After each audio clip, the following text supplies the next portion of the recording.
I guess we could talk about Yozakura family first. You want to tell our good listeners at home what Yozakura family is about? Sure. Mission Yozakura family is about a family of assassins, and basically the head of the family is Mutsumi, who is, I think, she's one of the younger members of the family, but basically she's the only one who doesn't really have any crazy eccentric superpower, whereas the other members of the family, they all have their eccentric skills and are extremely talented in the art of assassination. But she, as the normal one, is designated as head of the family, and it's explained that basically talent skips a generation. So her descendants supposedly will be extremely talented, even though she herself is not. But that is precisely why she's head of the family, and the other members of the family have to protect her. And because the Yozakura family has many enemies, she is being targeted by someone who has supposedly gotten close to her at her school. And the eldest brother, suspected that our main character, Taiyo Asano, was the target that was trying to get close to her to assassinate her. But Taiyo and Mutsubi have been best friends since, they were kids, and Mutsubi was someone Taiyo could kind of rely on after he lost his family in a car crash, because, he kind of closed off from other people afterwards because he's scared of losing people he cares about. So it's hard for him to make friends. He kind of gets anxious when people try to talk to him and reach out to him. But Mutsumi promised him, at his family's funeral, that, she won't leave him. So she's like the one person, he's able to kind of talk to and interact with. But because, Kyoshiro targets him thinking he might be an assassin, he gets rescued by the other members of the family. And in order to save his life, since Kyoichiro, the eldest brother, is just, his skills as an assassin outclass all the members of the other family. And he puts Mutsumi in a hard place, because basically he'll kill Taiyo unless she agrees to never leave the house again and just be under surveillance all the time, 24/7. So Taiyo decides to marry Mutsumi to officially become a member of the Yozakura family, so Kyoichiro can't break the family's one big rule, which is that they can't target or kill other family members. So they basically exchange the Yozakura family rings and kind of become an engaged couple. And so now he shares the mission of the Yozakura family to protect Mutsumi from a bevy of crazy assassins, such as in the second chapter, a bomber who is obsessed with just tweeting out everything he's going to do on Twitter, which was quite hilarious. But the danger is real, but it's just the fact that so transparently the bomber was just revealing everything he was going to do on Twitter, and then even as he was dying in flames, he was tweeting. It was pretty amazingly funny. So this is a series from the creator of Prince Poro's Demon Diaries, which was a jumpstart from a couple of years ago. And it's quite a different series. It is still quite comedic, but it definitely has more of an action element to it. I think it's much more successful than Poro, because it definitely has a stronger emotional hook in the fact that it's about finding a surrogate family and kind of dealing with loss in a way. The Taiyo is super affected by the loss of his family, of his not able to reach out to people. But, now he has kind of found a surrogate family in the Yozakura family. He's found people that he's able to form connections with and can depend on to protect him. Even Kyoichiro, who, deeply hates him. In the second chapter, he saves his life because they are family and he's not going to let him die. So it's, they got a strong, emotional core. It's got a strong philosophy behind it, which makes it Pretty compelling, but also I think the characters are all fun. Every member of the Yozakura family is quite weird in distinct, interesting ways. There's a guy who is like naked and in a trash can. There's a guy who wears a bucket over his head, is really timid. There's a girl who is obsessed with just playing games on her phone, and she uses drones to attack people.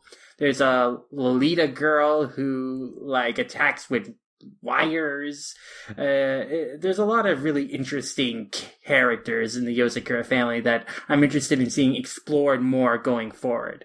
I'm sure eventually we'll get a big arc where like they all have to fight against a common enemy or whatever, and we'll get to see like all their powers and stuff at work, and they'll all get their time to shine, I'm sure. Yeah, I would imagine that we might even get like individual character arcs to show off each character, like in other manga where you have like a team of characters, they kind of get their own little arc where you kind of get to know them.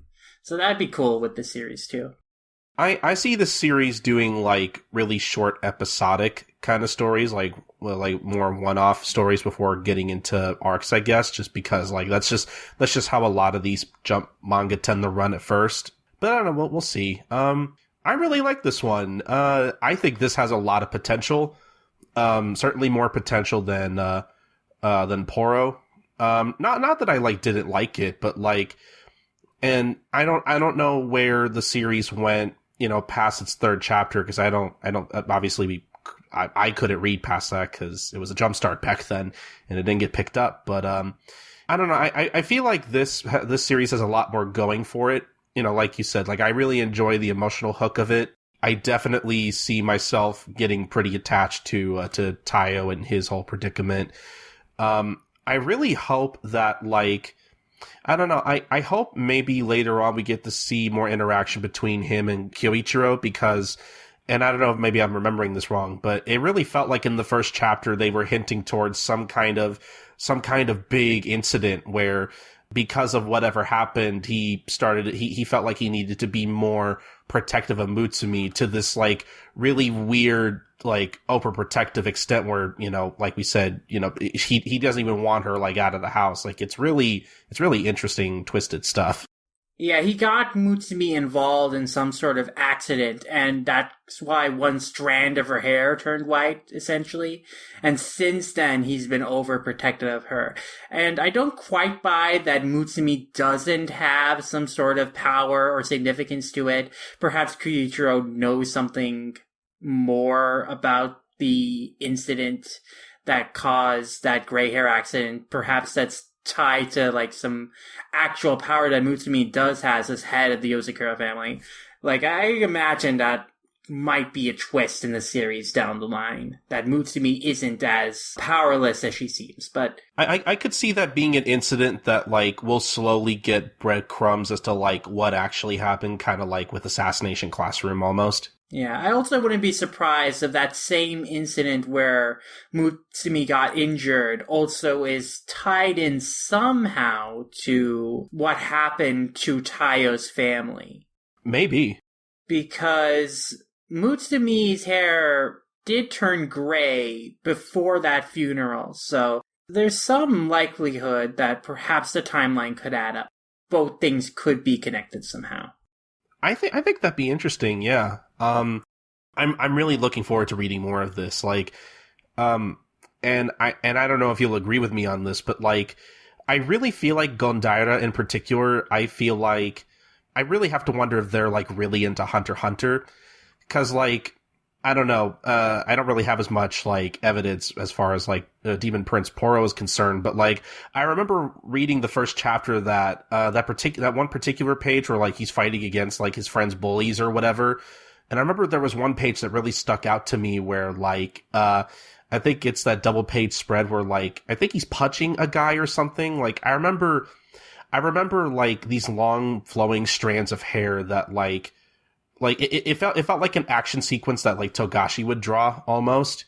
And even with like Yozakura family, like I feel like a family of an assassins with a particular like dynamic, like I almost have to wonder if like maybe they're pulling some sort of inspiration from like the Zoldyck family almost.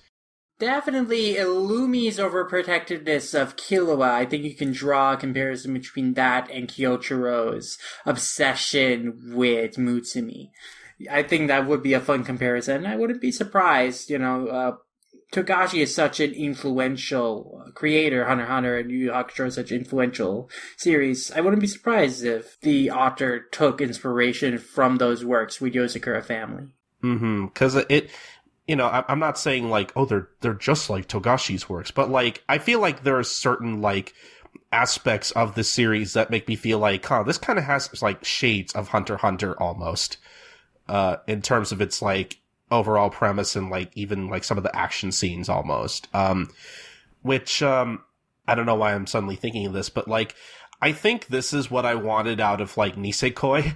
Because when I first started Nisekoi, like, I don't know if I've talked about this on the show before, but like, when I first started reading Nisekoi, like, all the way back when it first started running in Jump, like, I mostly started reading it because, like, I really liked the Yakuza angle behind it. Like, I really liked that these two characters who were forced to be in a relationship, like, both came from, like, a family of gangsters.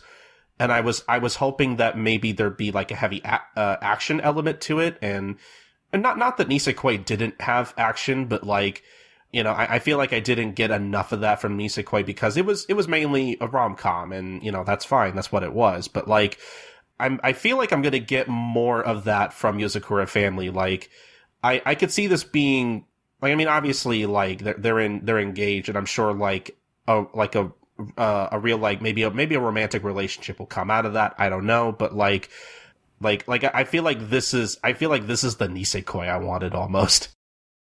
Yeah, I definitely think the series is geared toward being more of an action series.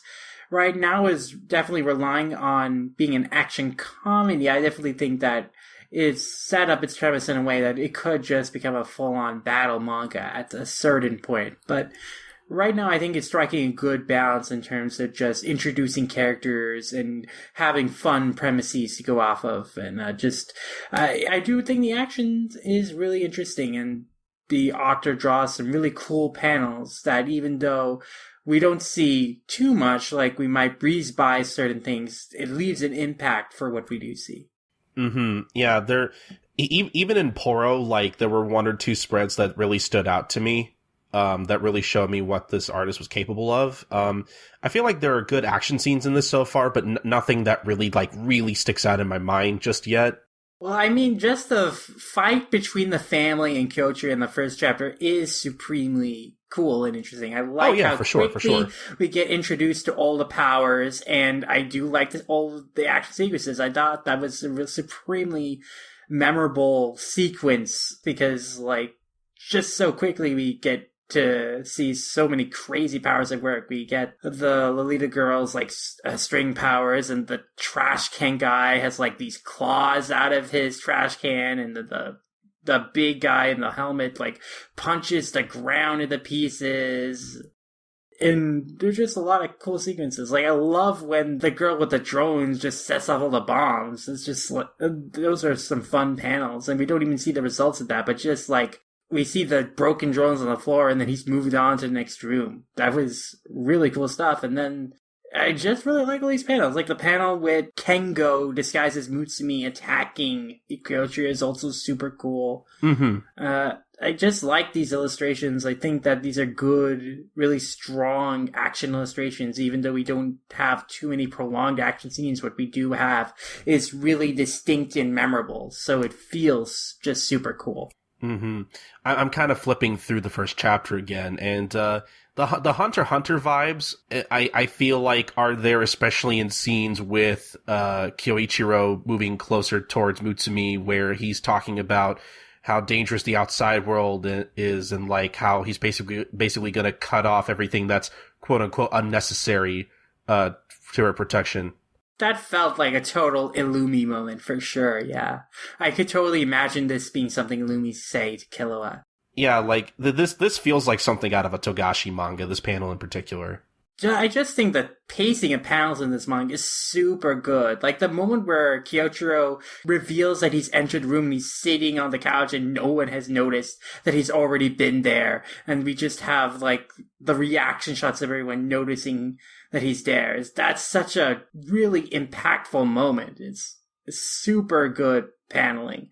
Again, like, the mangaka really knows how to make the pacing of the manga sell the cool moments. Like, when the Lolita girl, I don't remember her name, I wish I did, but since she's one of the most interesting ones of the family, but she, like, pulls Kyoichiro by the necktie and lifts him up in the air, like, and then slams him back down on the ground. It's just a series of really solid action beats that just flow so well and satisfyingly. I really, really enjoy it. Yeah, for sure. I really enjoyed that too. I think overall, just from the 2 chapters we've read, like, I'm really excited to read more of this. Like, I know I say this a lot, but I really hope this one sticks around.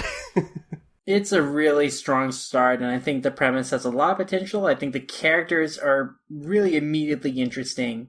It's a really satisfying read so far already, and I think that hopefully with time it could continue to grow into something real special. So yeah, I am really excited for this one. Hopefully it finds an audience. I could see this one getting an audience pretty quickly. Here's hoping. You can never tell with these series that we really love, like Last Sayuki, where we think, oh man, this has so much promise. They unfortunately don't really hit big, but hopefully this one does. Hopefully, yeah.